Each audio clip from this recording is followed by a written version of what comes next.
Welcome ladies and gents, Chris Andre here. You can find me at BetBoxing on Twitter, or of course you can subscribe to the channel. Let's talk boxing. Tommy Fury completely outboxes Jake Paul to win comfortably on points out in Saudi Arabia. I had him winning every round except the last round personally, and the fifth. The fifth I had as an even round. It would have gone to Jake Paul, but he did have a point deduction. The last round was a 10-8 round to Jake Paul, but even that, he lost every second of the round apart from the knockdown. But I have to give it as a 10-8 round because although Tommy Fury won the rest of the round, he didn't hurt Jake Paul badly. And so I can't justify this idea of let me swing it to a 10-9. 10-8 is pretty standard if someone gets dropped, and he got dropped. It was a flash knockdown, a balance issue, really good timing at that point from Jake Paul, but ultimately Tommy Fury was completely fine. The only other round that was close was the third round, and I gave that to Tommy Fury, but a few people gave it to Jake Paul, and we'll talk about that in a moment. We spoke in the preview about how we felt the fight would go in our technical breakdown, and the fight went exactly as we expected, to the detail really. Every technical element we expected to play out did play out in the way we expected it to play out. You know, Tommy Fury's got a really nice jab and some really good movement. And when I say this, some people often laugh when they say he's a novice and stuff like that. Listen, when you're judging a particular fighter at a particular level, you're talking about the context of that level, right? Imagine you're watching football and you're watching a League 2 game or a conference game. You can say he's a really good striker or that's a really good team. Well, if you say that, no one's going to respond to you and say, what you're talking about, he's not as good as Haaland or Harry Kane or Lewandowski. Well, of course not. But you're not comparing him to those elite guys. We're not comparing these guys to elite level cruiserweights. For a domestic level sort of guy, he's got a nice jab and he's got some nice movement, Tommy Fury. And he was up against a man who does carry power. But as we said in the preview, he's got problems with his footwork, both moving forward and moving backwards. When he moves backwards in such an exaggerated and quick fashion, almost as though he's in a panic, that although his feet are quite quick, he can't set his feet. So when he's moving backwards, he goes into such a defensive shell that he can't punish you for it. He can't punch off the back foot. So if you follow through with that second phase of attack, he'll try and escape and have a high guard. If he's the one that has to come forward, he's got problems with his feet where he widens his stance too much, and then he can't throw anything other than a single punch. He struggles to get his feet close enough to throw big power punches, and against a guy with the sort of skill set that Tommy Fury has, I thought that he was really going to struggle with that. And you saw that. He was getting his face jabbed off for the vast majority of the fight. There were sporadic moments where he was landing the odd power shot here and there. And in the preview, I actually said, despite the fact that Tommy Fury was the bookie's underdog, and how a lot of people that really know the game were picking Jake Paul, people like Paulie Malignaggi, who's one of the best analysts in the game, and I was really surprised by that. I just felt that this would be a mismatch and a comfortable win as long as Fury got his tactics right. Well, for large periods, he did get his tactics right. But there were a couple of periods where he got his tactics wrong, and it didn't lead to disaster, but it gave Jake Paul more success than he should have had. For instance, in the first couple of rounds, Tommy was doing one of the things we spoke about in the preview, whereby if you're going to come in, because you've got such freakishly long arms, right? Tommy Fury could lie on the floor in the supermarket. You could say to him, yo, Tommy, I can't reach that thing on the top shelf. My man will lie on the floor, just reach up and bring it down with those freakishly long arms, right? He's like Dao Sim from Street Fighter. You know what I mean? He could slap you from the other side of the room. He doesn't need to come in close. So either be on the edge of range and dictate with the jab, and as you jab, step out after that. If you want to walk a guy down, do it behind a long-rangey power shots, but stay behind them, right? You want to maintain your range. If you want to get closer to start throwing hooks, at least early in the fight, as you enter the pocket with that power shot, throw one or two, then clinch him. Because what Jake Paul wants you to do is stand in that pocket at mid-range or edge of range so he can throw that looping right hand and exchange with you. Don't give him that opportunity. Always make the other guy do what he doesn't want to do. Well, the first couple of rounds, you saw that Tommy Fury was dictating with the jab and he was clinching a lot because he was landing one or two shots when he would enter and then clinch and stop Jake Paul from throwing anything back. This is why it was baffling to me that Sean Porter gave the first round to Jake Paul. He didn't do anything. He wasn't allowed to do anything. But then John Fury in the corner gave some really poor corner advice. I'm sorry, I have to be honest about how I see this, right? I know there are a lot of John Fury fans on my channel, but I've just got to be honest. He said that he wanted Tommy to step in behind the jab. You don't want him to be that aggressive that early on. Because as we said, take that pocket away. Either collapse it or step out and take it away from Jake Paul. And by doing that, by stepping in behind the jab and trying to throw his power jab and staying in the pocket, what you saw is that Jake Paul started to look for a trigger counter. And I've got to give credit to Jake Paul for that, because it shows that Paul is a thinking fighter. He might be low level, but he's thinking. So rather than having to get on the front foot, he thought to himself, right, every time he enters, I'm going to try and time him. And at points, he was snapping the head back of Tommy Fury. Now, it was far too sporadic to swing the round in his favour. That's why I gave the third to Tommy Fury. And it's not like he hurt Fury. If he'd hurt him, then you might say, you know what, that's enough to swing the round in his favour. But generally, he was getting outlanded, and there was some sporadic success there. But I just thought that Tommy basically gave him that opportunity. There was no need for that.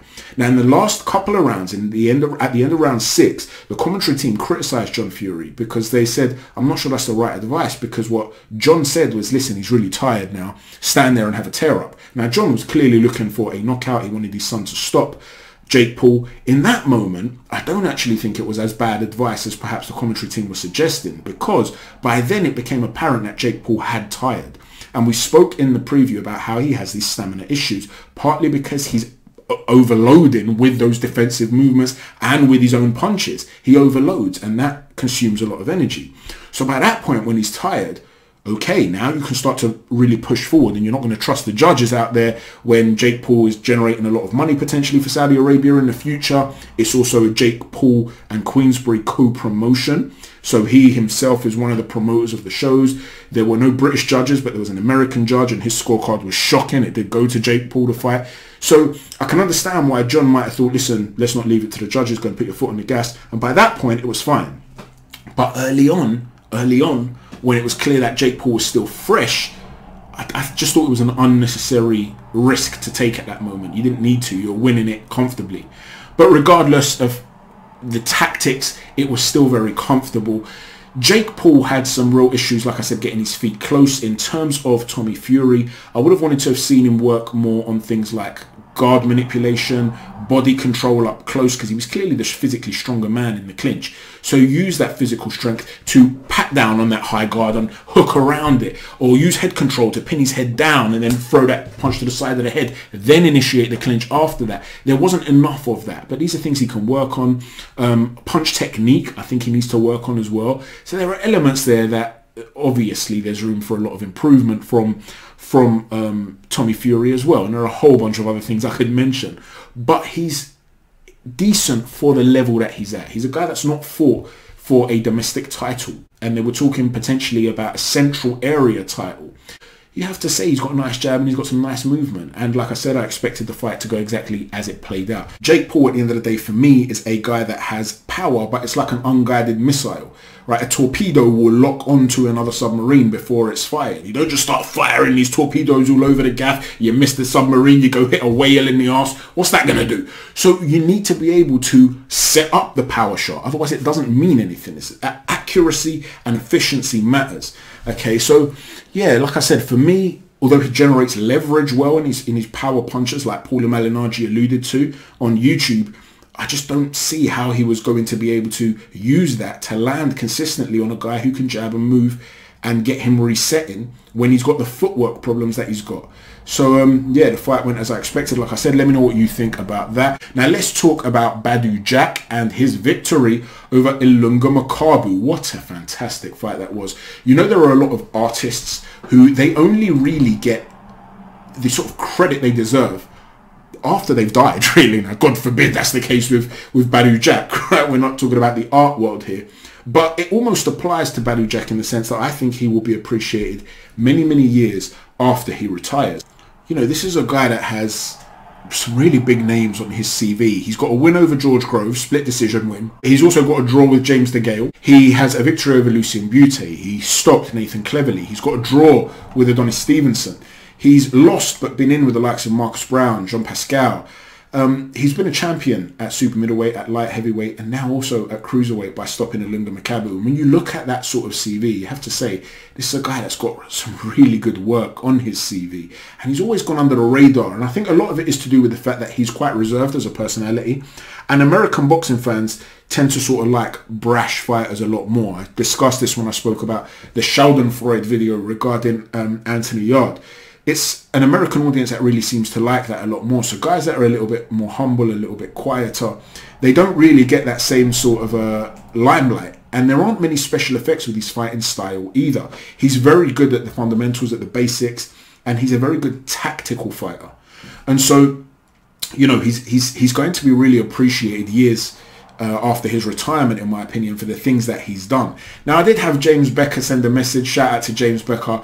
He felt that it's really unusual that at the old age that he's at now, Badou Jack, that he has suddenly, at 39 years old, started to produce the sort of power that could knock out a cruiserweight, when in the past he wasn't a power puncher. To be honest with you, and listen, James Becker also made the point that VADA testing was only introduced up until a month ago for this particular fight. So a month ago it came into enforcement. I don't know whether that's true or not. I have no reason to doubt James on that.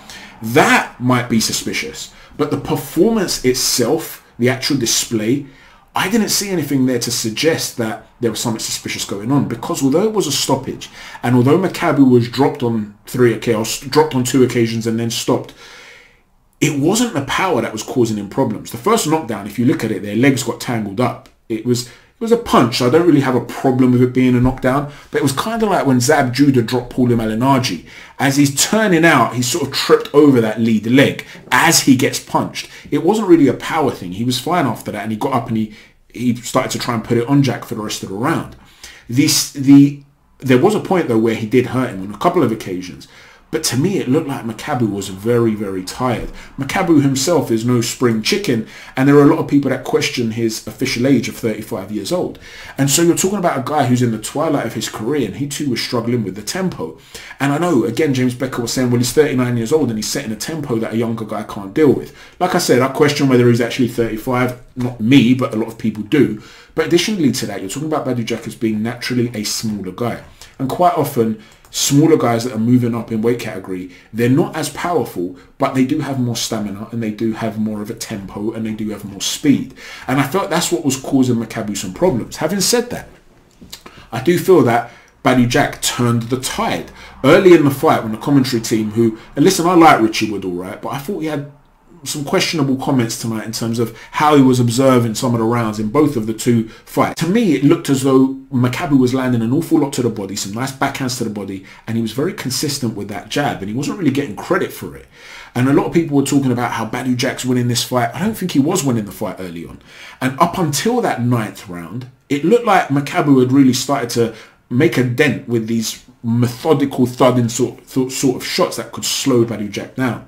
But then he had a really good 9th round as Makabu started to slow, and then finally, of course, the 10th round where things really started to turn around in his favour. And it was in that final round where Mark Lyson stepped in to stop the fight. I actually thought Makabu was okay in that moment. Maybe it was a touch premature, but he had been rocked quite heavily prior to that, so it's not one of those stoppages where I'm going to complain about. But Makabu is in the twilight of his career now, but you know, he's a sort of guy that gets a lot of criticism because his feet aren't great. But there are a lot of good things that he does that he never really got credit for. You know, he's got this nice consistent jab. He's heavy-handed. He's got some nice upper body movement. He's a bit of a mover from the hips. So he's no bum in the way that a lot of people were sort of portraying him to be. And he's got some good wins at cruiserweight. So this is a very good win for Badou Jack. How do I think he compares to the other cruiserweights? Look, I've got to be honest with you. I don't think he beats any of the other top guys, to be honest with you. I think this was a timing thing. The time was right for Makabu. I thought Makabu pre-fight would have enough to get the job done.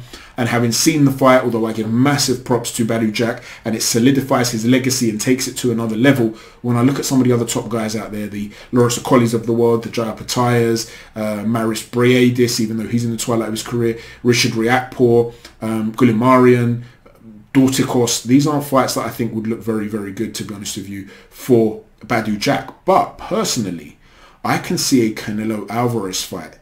I can imagine Canelo, who's spoken in the past about wanting to fight Badou Jack, will look at this and say, listen, this is a natural light heavyweight. He's not really a super middleweight, but he's a natural light heavyweight. He's very durable. He's in the twilight of his career. I believe I'm the better boxer, but, you know, I don't think he's got enough to really work my stamina and take me out, even if I put on a little bit of weight. So this might be an opportunity to add another notch to the bedpost when it comes to legacy for Canelo.